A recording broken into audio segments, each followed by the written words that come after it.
Bonjour à tous, j'espère que vous allez bien et bienvenue sur cette chaîne, je suis Valérie Makravitz et je vais vous parler dans cette série de vidéos de mes petites astuces de voyage, de mon regard et mes expériences de voyageur.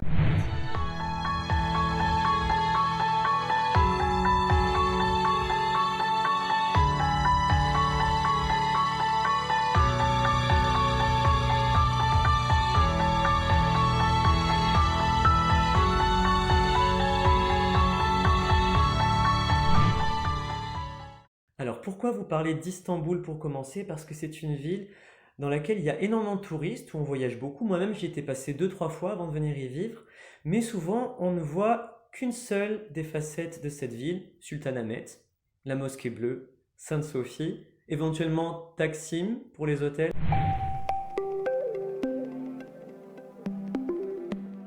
C'est une ville qui en fait a beaucoup plus à proposer, c'est une ville qui est géante, donc je me suis dit que ce serait intéressant de vous parler de cette ville que j'ai arpentée en long, en large et en travers, peut-être pour vous donner quelques idées et de l'inspiration.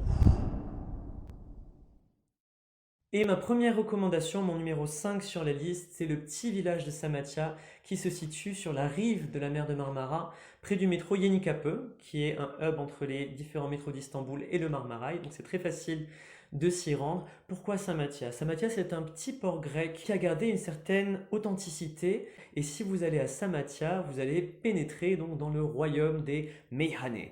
Qu'est-ce que c'est les meyhane? Les meyhane, ce sont ces restaurants de mezze en Turquie où on vous sert du poisson, du melon, du fromage, tout ce qui va bien ensemble, hein, avec du rake. Le rake, vous le savez peut-être, sinon je vous l'apprends, c'est la boisson nationale pour certains. Certains lui préfèrent la version un petit peu plus halal qui est l'ayran, une sorte de pastis, on va dire, en moins sucré et en plus fort, et qui se mélange donc avec des glaçons et de l'eau.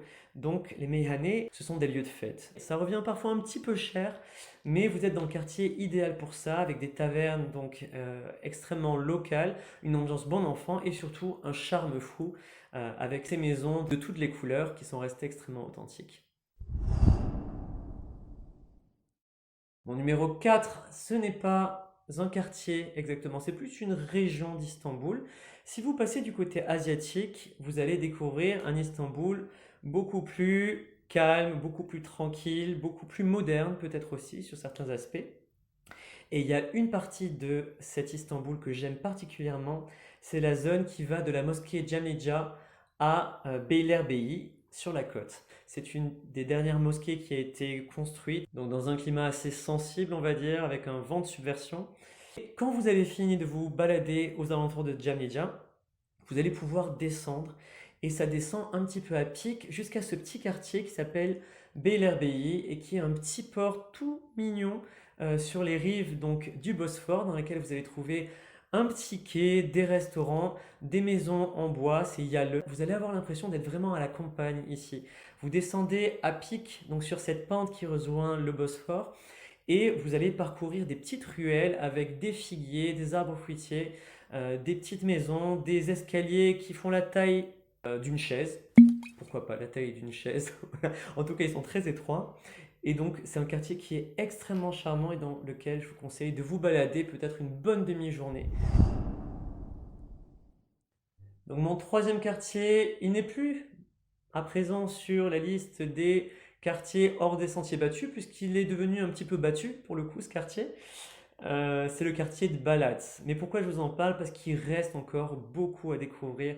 Alors Balat, c'était un quartier gypsy, c'était un quartier arménien aussi, qui avait la particularité, qu'il a toujours, d'être extrêmement coloré.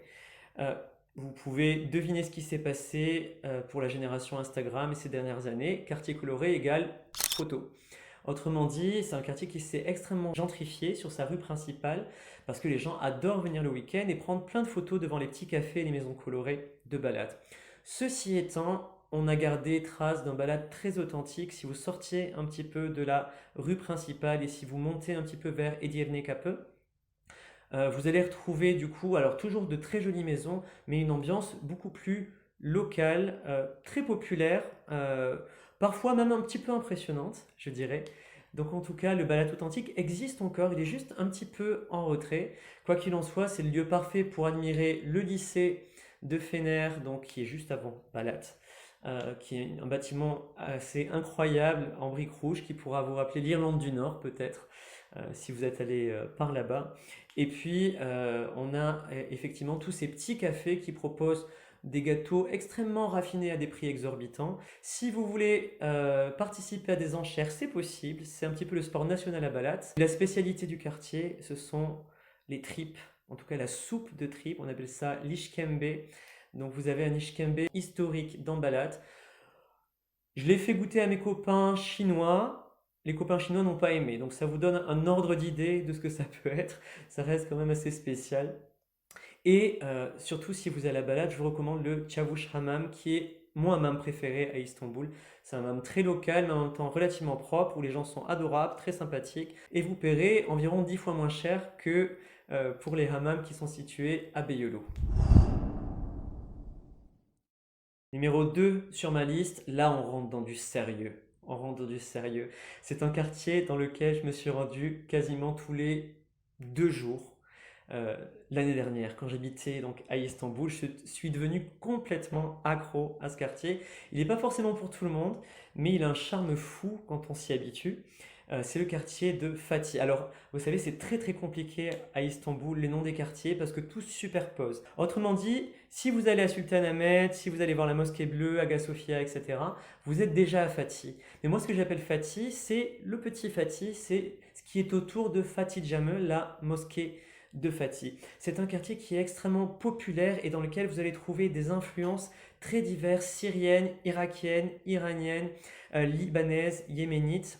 Donc c'est un quartier qui est riche de toutes ces immigrations en fait, hein. Istanbul, c'est vraiment une terre d'accueil pour tous ces pays, aussi une terre de tourisme.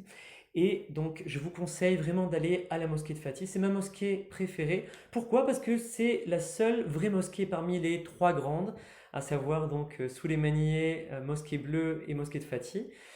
Autrement dit, c'est la mosquée où vraiment les gens se rendent pour aller prier, pour vivre, hein. Si vous allez devant cette mosquée euh, en journée ou en fin de journée, ce ne sont pas des touristes que vous allez voir, ce sont des familles, ce sont des enfants qui jouent au foot, ce sont des familles qui pique-niquent devant. Donc c'est un quartier extrêmement authentique. Et quand vous allez sortir de la mosquée, si vous continuez un petit peu dans la rue arrière, vous allez trouver une rue absolument fantastique avec tous ces marchands ambulants de tous les pays qui vont vous faire goûter des choses aussi délicieuses que du café à la cardamone, du salep. C'est donc cette boisson qu'on consomme beaucoup en Turquie l'hiver à base de lait et de fleurs d'hibiscus. Et tout un tas de miel aussi importé de l'est de la Turquie. Si vous allez aussi dans ce quartier-là, je vous conseille d'aller sur la petite esplanade. Cette spécialité que vous allez pouvoir goûter s'appelle le bourian. C'est une sorte de mouton grillé. C'est absolument délicieux. N'hésitez pas non plus à goûter l'ayran maison qui est proposé dans ce restaurant. Et là, je peux vous garantir que vous allez vous en mettre plein la panse. Alors le quartier que j'ai classé numéro 1 dans mon top 5, et ça a été très difficile parce que c'est pas les quartiers intéressants qui manquent à Istanbul. J'aurais pu vous parler de Kadıköy, d'Üsküdar, Rumeli-Feneri, Florya, Yeşilköy et bien d'autres encore. Mais il a bien fallu faire un choix et puis il y a de nombreuses vidéos à venir pour vous parler de tous ces autres endroits. Mon quartier numéro 1, en tout cas, c'est Arnavutköy. Arnavutköy, c'est un quartier qui est situé sur les rives européennes du Bosphore, en montant un petit peu vers le nord. Alors, toute la balade, en fait, qui va de Beşiktaş, Ortaköy, jusqu'au nord d'Istanbul, sur la mer Noire, sur les détroits du Bosphore, c'est intéressant. De nombreux petits villages extrêmement charmants, je pense à Bebek, à Sarıyer, Ortaköy aussi, avec sa très jolie mosquée. Mais mon préféré parmi tous ceux-ci, c'est Arnavutköy. Pourquoi? Parce que c'est le plus grand. Parce que c'est le village aussi où vous allez trouver les yalı, c'est-à-dire ces petites maisons dans lesquelles les familles bourgeoises passaient leurs vacances, ces maisons en bois typiques de l'époque ottomane. Vous allez trouver les yalı les mieux préservés d'Istanbul, à mon sens. Des yalı blancs, c'est très chic, c'est très poche, ça fait penser à l'Angleterre, ça fait penser, je sais pas, vraiment à une époque relativement révolue à Istanbul, puisque ces yalı sont souvent à l'abandon dans la ville. Vous allez trouver beaucoup de ruines, mais pas à Arnavutköy, où ils sont extrêmement bien conservés. C'est un quartier également où il y a une super ambiance. C'est très facile de s'amuser à Arnavutköy, de sortir le soir et de trouver donc de quoi faire. C'est le quartier des artistes, avec beaucoup de galeries d'art, des antiquaires, des musiciens. Et on a une superbe jetée sur le Bosphore. Et nous arrivons à la fin de cette vidéo, je vous remercie de l'avoir suivi. Si vous voulez mon petit guide de voyage sur Istanbul, hors des sentiers battus, n'hésitez pas à poster en commentaire ou à m'écrire peut-être en me laissant votre email. C'est un guide que j'avais fait pour mes clients, pour mes invités Airbnb. Donc je serais ravi de le partager avec le plus grand nombre de personnes possible. Je vous donne rendez-vous pour une prochaine vidéo sur Istanbul, la Turquie. N'hésitez pas à poster vos suggestions, à vous abonner à la chaîne pour les vidéos futures. Et à bientôt!